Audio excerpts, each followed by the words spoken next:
오늘은 9월 24일 로마서 9장 14절부터 24절까지입니다. 오늘 본문의 말씀의 내용은 하나님의 주권에 관한 이야기예요. 하나님께서 주권적으로 긍휼히 여길 자들은 긍휼히 여기신다. 그리고 마음을 완악하게 할 자들은 또 완악하게 하신다.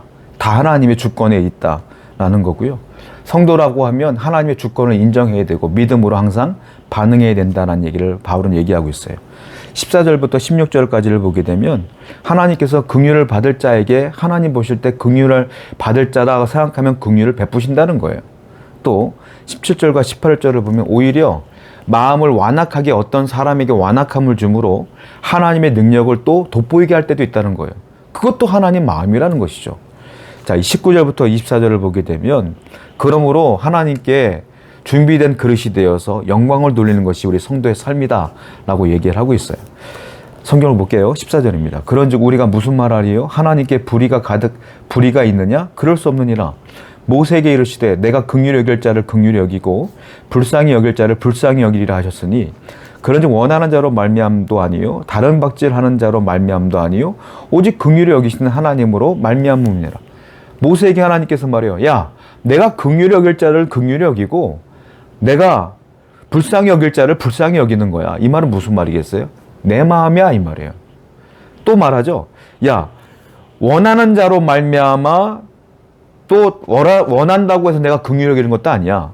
다른 박질하는 자도 내가 열심히 노력한다고 해서 내가 그들을 또 긍휼히 여기는 것도 아니야.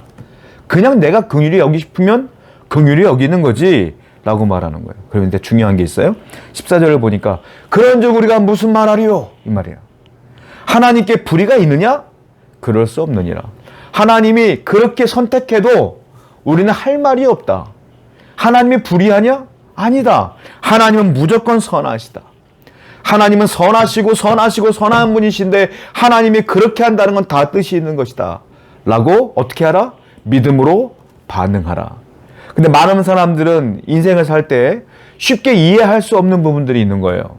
어떤 것들이 이해가 안 되냐면 하나님의 자비와 하나님의 정의에 의문을 품어요. 왜냐? 하나님이라면 저렇게 선하게 사는 사람이라면 우리가 볼 때 저렇게 착한 사람이라면 복을 주셔야 되지 않을까요? 왜 어려움이 있을까요? 라고 하나님의 공의와 정의에 대해서 의심을 품어. 하나님의 긍휼에 대해서 의심을 품어. 또나 다른 상황을 보면 하나님 저렇게 못됐는데 아무 일도 없네요. 아프지도 않고 건강하기만 하고 하는 사업마다 잘 되네. 이거 하나님이 살아계시는 거 맞아요? 라고 의문을 품어요. 그것도 안 된다는 거예요. 왜? 그 모든 기준은 뭐예요? 다 내 기준이에요. 내 생각의 기준으로 바라보니까 그런 거예요. 근데 하나님의 기준은 다르다라는 것이죠. 하나님이 왜 놔두는지는 모르지만 이유가 있다.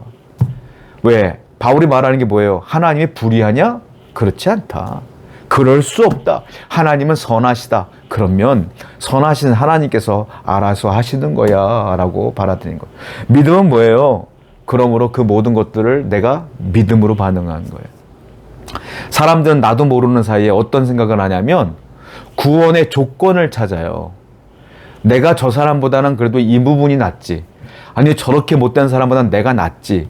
하고 나도 모르는 사이에 비교하면서 내가 구원받을 수 있는 조건들을 찾는 경우가 많다는 거예요. 구원은 우리의 조건으로 이루어지는 게 아니에요. 구원은 전적인 하나님의 은혜로 이루어지는 거예요. 여러분들이 구원받을 만한 조건이 어디 있어요? 여러분들이 죄를 요만큼도 안 졌어요? 그럴 수 없잖아요. 우리가 구원받은 건 하나님의 은혜예요. 늘 은혜에 감사하시길 바라요. 또 17절도 볼게요. 성경이 바로에게 이르시되 내가 이 일을 위하여 너를 세웠으니 곧 너로 말미암아 내 능력을 보이고 내 이름이 온 땅에 전파되게 하려 함이라 하셨으니 그런즉 하나님께서 하고자 하시는 자를 긍휼히 여기시고자 하고자 하시는 자를 완악하게 하시느니라. 대표적인 예를 바로를 듭니다. 이스라엘 백성들에게는 긍휼을 줬고요. 바로에게는 성경을 보니까 18절에 완고하게 하고자 하는 자를 완악하게 하느라. 바로가 완악해졌어요. 그래서 10가지 재앙이라고 하는 하나님의 기적을 베풀므로 출애굽을 시켰고 그리고 여호와라고 하는 신의 이름이 드러나게 되는 거예요. 이 바로와 그 당시 바로가 신적인 존재였기 때문에 바로를 능히 이기고도 남을 10가지 재앙을 통해서 그들을 완전히 제압하신 하나님이 드러나게 됐어요. 그러니까 하나님의 영광을 드러낼 때는 어떤 이들을 또 완악하게 하기도 한다는 거예요. 그러니까 누가 완악하게 된 것도 누구 뜻이다? 하나님의 주권이라. 그런데 성경은 또 무슨 얘기를 하냐면 완악하게 되는 것도 하나님의 주권이지만 바로 스스로 완악하게 된 부분도 있다는 거예요. 그러니까 인간의 책임도 강요하고 강조하고 있어요. 그러니까 사람이 못돼지고 완악하게 되는 건 뭐냐면 하나님이 그렇게 하도록 놔두는 것도 있지만 사람 스스로에게도 책임이 있는 거예요. 성도는 그래서 내가 완악해지지 않기 위해서 늘 겸손히 기도하셔야 돼요. 여러분들이 겸손히 기도하는데 하나님이 완악하게 만들겠어요? 완악한 사람들은 기도하지 않아요. 완악한 사람들은 자기의 고집을 꺾지 않아요. 누구 책임이에요? 자기 책임이야. 하나님이 그러니까 그래 그렇게 놔둬. 알았어. 놔두는 것 뿐인 거지. 결국은 큰 틀로 보면 하나님의 주권이지만 세부적으로 보면 그 사람의 문제이기도 하다. 이거. 성도 여러분, 그러므로 항상 우리는 조심하셔야 돼요. 사람들은 말해요. 아니 가룟 유다 얼마나 불쌍해. 가룟 유다 정말 하나님께서 예수를 팔려고 아주 선택한 거 아니야? 하나님께서 그를 완악하게 만든 것도 있지. 그런데 예수님께서는 끊임없이 얘기를 해요. 돌이키라고. 근데 이 가룟 유다는 돌이켜요? 안 돌이켜요. 뭐예요? 근데 나중에 하나님께서 그래 놔둬. 이렇게 되는 거예요. 하나님의 주권 안에 세부적으로 들어가면 다 그들의 문제가 있는 거예요. 성도 여러분, 성도는 어떻게 되냐면 모든 것이 하나님의 주권입니다. 모든 것이 하나님의 은혜입니다라고 모든 것들을 믿음으로 반응할 줄 알아야 돼요.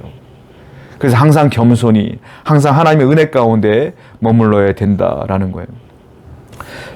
20절 볼게요. 이 사람아 내가 누구이기에 감히 하나님께 반문하느냐? 지음을 받은 물건이 지은 자에게 어찌 나를 이같이 만들었느냐 말하겠느냐. 토기자인가 진흙 한 덩이에 하나는 귀 있을 것을 하나는 천 있을 것을 만들 권한이 없느냐.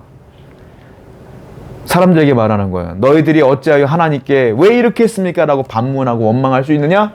너희들은 피조물이고 우리는 피조물이고 하나님은 창조주이신데 창조주가 피조물 마음대로 만들 권리가 없느냐? 예를 들어볼까? 토기장이가 있어. 토기장이가 그릇을 만든다고 봅시다. 그릇을 만드는데 하나는 귀하게 쓸 그릇을 정성스럽게 만들 수도 있고 하나는 막 쓰는 그릇, 내가 집에서 막 쓸 수 있는 그릇으로 대충 만들어 쓸 수도 있는 거 아니냐? 하나는 귀히 쓰고 하나는 천히 쓸 수 있는 거 아니냐? 그건 토기장인 마음이지. 하나님께서 너를 그렇게 사용하고 너를 그렇게 사용한다는 것 하나님 마음 아니겠느냐? 반문할 수 없다. 우리는 피조물이라. 성도는 이 생각을 늘 갖고 있어야 돼. 하나님의 주권, 나는 믿음으로 반응. 그리할 때 하나님께 겸손할 수 있고요. 그리할 때 늘 하나님께 기도할 수가 있는 거예요. 낮아질 수가 있는 거예요. 오늘도 하나님 은혜 가운데 하나님의 주권을 믿으며 살아가는 여러분 되기를 축원드립니다. 기도합니다. 우리 성도님들 항상 하나님의 주권을 인정하게 하시고 원망, 불평 다 버리고 오직 하나님께 소망을 두며 믿음으로 반응할 수 있도록 인도하여 주옵소서. 예수님의 이름으로 기도드렸습니다. 아멘.